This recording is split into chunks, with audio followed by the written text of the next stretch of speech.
नमस्कार दोस्तों।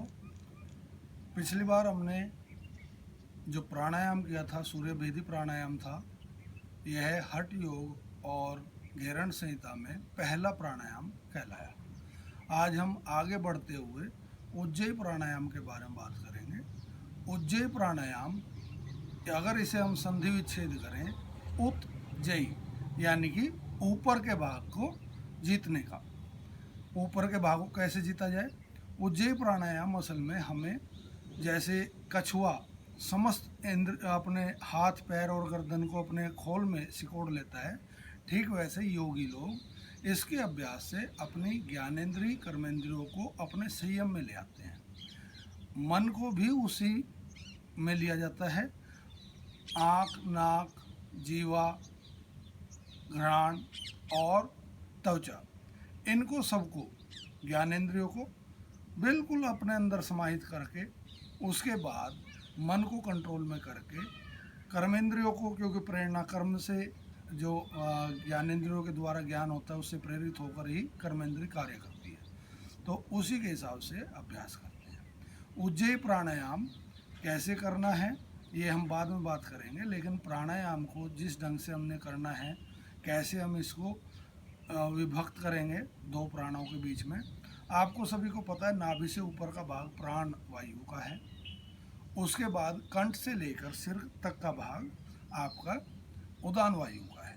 और यह जो प्राणायाम है, ये प्राण वायु और उसके उदान वायु को संयमित करते हुए आपकी सारी ज्ञानेंद्रियों को समाहित करके आपको योग के रास्ते पे एकाग्रचित करके लेके जाने का कार्य करता है। जैसे जैसे हम श्वास को कंट्रोल करते जाते हैं, वैसे वैसे हमारी ज्ञानेंद्रियां, क्योंकि उनका मुख्य भाग जो कार्य करता है नर्वस सिस्टम और दिमाग के सहयोग से ही कार्य करता है। और आपको सभी को पता है, हमारी ज्ञानेंद्रियों का मुख्य केंद्र हमारे सिर के साथ और मेडुला ऑब्लिंगेटा के साथ जुड़ा हुआ है। तो आपको सभी को ये समझते हुए कि ये कैसे कार्य करेगा, उसकी व्याख्या पूरी समझ में आनी चाहिए।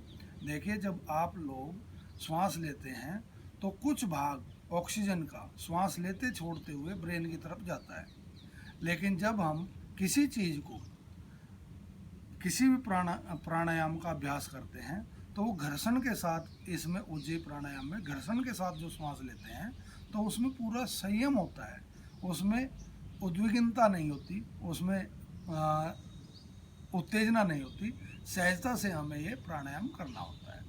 इसको मुख्यतः 3 भाग में प्राण को लिया जाता है। जब हम श्वास लेते हैं, धीरे धीरे नाक से श्वास लेते हुए, घर्षण करते हुए नाक से कंठ तक आएंगे, कंठ से लेकर हम हृदय तक आएंगे, यहीं तक लेके आना है, इसको आगे नहीं बढ़ाना है। ये एकमात्र ऐसा प्राणायाम है जो हम चलते फिरते कहीं भी कर सकते हैं, यानी कि हम आत्म केंद्रित होने के लिए इसका अभ्यास निरंतर कर सकते हैं। केवल खाते वक्त हम इसको नहीं करते, पीते हुए इसको नहीं करते, अदरवाइज आप दिन में जब भी आपको समय लगता है पूरा अभ्यास इसके साथ कर सकते हैं। आप ज्ञानेंद्रियों और कर्मेंद्रियों के साथ साथ इससे विभिन्न टाइप के रोग, जैसे थायराइड, आपका अवसाद, डिप्रेशन जिसे बोलते हैं, अग्रेशन, मनोवैज्ञानिक रूप से किसी प्रकार का रोग आपके अंदर उत्पन्न होता है तो ये आपको सुरक्षित करता है, आपके रोग का निवारण करता है और आपके जीवन को उन्नत करता है। योगियों ने इसके ऊपर अभ्यास किया, उसका पूरा कैसे प्रैक्टिस करनी है वो आपको बताया जाएगा, लेकिन इसके वेरिएशन भी आपको बताए जाएंगे, क्योंकि देखिए हमारे समाज में अब विभिन्नताएं हो चुकी हैं। ये पहला है रोगी शरीर के लिए। रोगी शरीर के लिए सभी एक जैसा सामर्थ्य नहीं रखते, तो धीरे धीरे उसको ठीक रखना है। एक होता है सामान्य व्यक्ति के लिए कि भाई जीवन को सरल रूप से चलाना है, और तीसरा अभ्यास होता है योगियों का। तो तीनों फेज में आपको, तीनों वेरिएशन में आपको इसका अभ्यास बताया जाएगा। जिसको थायराइड ग्रंथि की समस्या है उनको ये अभ्यास इसलिए करना चाहिए क्योंकि ये घर्षण पैदा करता हुआ आपके थायराइड ग्लैंड को, जो यहाँ पर कंठ में विद्यमान है, तितली की शेप में, इस शेप में होगा, तो इसके घर्षण से वो अंतरस्रावी ग्रंथि एक्टिवेट होती है, जो ग्लैंड है वो एक्टिवेट होती है और उससे हार्मोन का सेक्रेशन होता है। थायरोक्सिन जो है वो जब सेक्रेशन होगा तो उससे आपकी विभिन्न मनोवृत्तियाँ, क्योंकि मन को कंट्रोल करने वाली आकाश तत्व का स्थान है, तो डेफिनेटली ये खुलापन भी देगा, और अगर इसमें संतुलन नहीं होगा तो ये आपको संकुचित भी कर देगा। इसका विज्ञान पूरा है, इसी हिसाब से आपको करना भी है। देखिए पहला अभ्यास कैसे करेंगे। जो रोगी लोग हैं किस अवस्था में कहाँ तक कर सकते हैं ये आपको खुद डिसाइड करना है, क्योंकि देश काल और परिस्थिति वही विज्ञान रहेगा। श्वास को कैसे करना है वो भी विज्ञान वही रहेगा। घर्षण कैसे करना है, कुंभक कैसे करना है, बिना कुंभक के कैसे करना है, धीरे धीरे। सबसे पहले हम रोगी लोग कैसे करें। रोगी लोगों के लिए है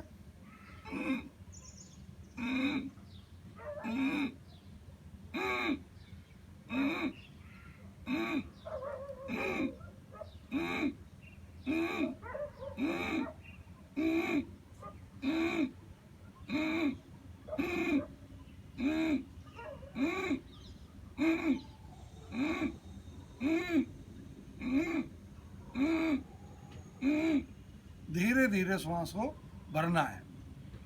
जब आप धीरे धीरे छोटी छोटी किस्तों में आप श्वास लेंगे तो आपके लंग्स का पूरा विस्तार होगा। ये प्रारंभिक अवस्था में और रोगियों की अवस्था में इसी का अभ्यास करना ठीक है। जो अच्छे कर सकते हैं वो दूसरे ढंग से भी कर सकते हैं। श्वास भरने के बाद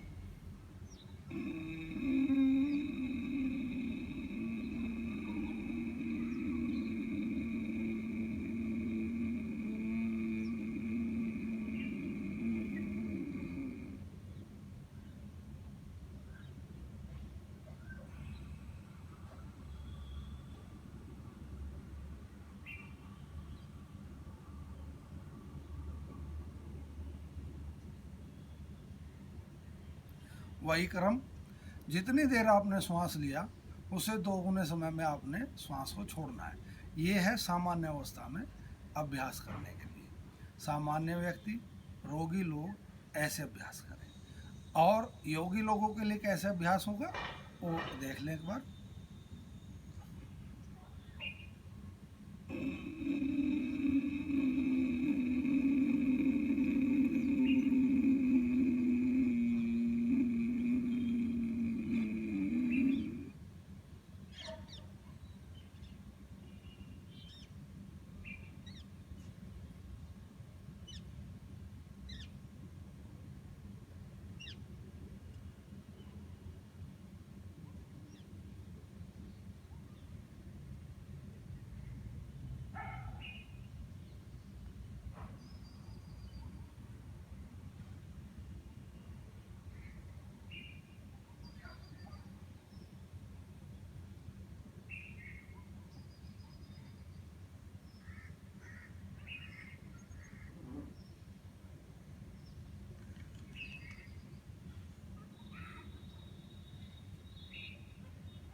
ये योगियों का अभ्यास है 1:4:2:4। तो दोस्तों ये उज्जयी प्राणायाम है। आपने अपने कर्मेंद्रियों को, ज्ञानेंद्रियों को पूरी तरीके से अपने अंतःकरण में समाहित करके उसके बाद एकाग्रता की तरफ बढ़ जाना है। यह ध्यानात्मक प्राणायाम का अभ्यास है। इस अभ्यास से करने से आपका चित्त स्थिर हो जाना शुरू हो जाता है और आप समाधि की तरफ अग्रसर हो जाते हैं। अनुपात के बारे में अगर हम बात करें, जैसे जैसे इसका अभ्यास बढ़ता जाता है आपको 1:4:2:4 की जगह इसका अनुपात फिर आगे अभ्यासियों के साथ साथ बढ़ता जाएगा। जो आगे मूर्छा प्राणायाम की तरफ जाते हैं, किसी भी अवस्था में जाते हैं, तो उनके लिए ये अभ्यास बढ़कर 1:8:4 हो जाएगा। और इसके बाद आगे बढ़ के यही 1:16:8 हो जाता है। और उसके बाद और आगे बढ़ते हैं तो 1:32:16 हो जाता है। तो इस अंतराय में आपका अनुपात बढ़ता जाएगा श्वास के लेने का, श्वास को होल्ड करने का और श्वास को छोड़ने का, और आपको श्वास को फिर छोड़ने के बाद रोकने का। यानी कि पूरक करते हुए आपको 1:8 अनुपात 4 में आपने अंत्य कुंभक किया, अनुपात 2 में आपने श्वास को रेचक किया, फिर आपने बाह्य कुंभक किया, वो अनुपात 4 होगा। इसी के बाद आपने इसी अनुपात को बढ़ाना है। 1 में आपने पूरक किया, आपने 8 में आपने कुंभक किया, रेचक किया आपने 4 में, और उसके बाद 8 का आपने कुंभक किया। बाह्य कुंभक के बारे में बात कर रहे हैं। उसके बाद इसका व्यास और बढ़ जाए तो आपने 1 अनुपात में पूरक करना है, उसके बाद अंत्य कुंभक आपने 16 में करना है, और रेचक आपने 8 के अनुपात में करना है, और फिर कुंभक करना है 16 में।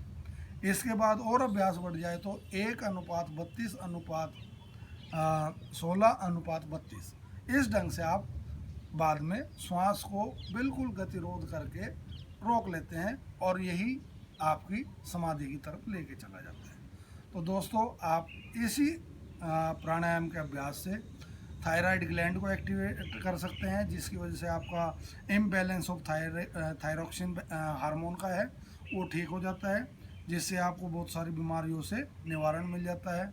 इसके साथ साथ आप अपने मन को, अवसाद को, अपने समस्त मानसिक रोगों को इससे संयमित कर सकते हैं, एकाग्रचित रह सकते हैं।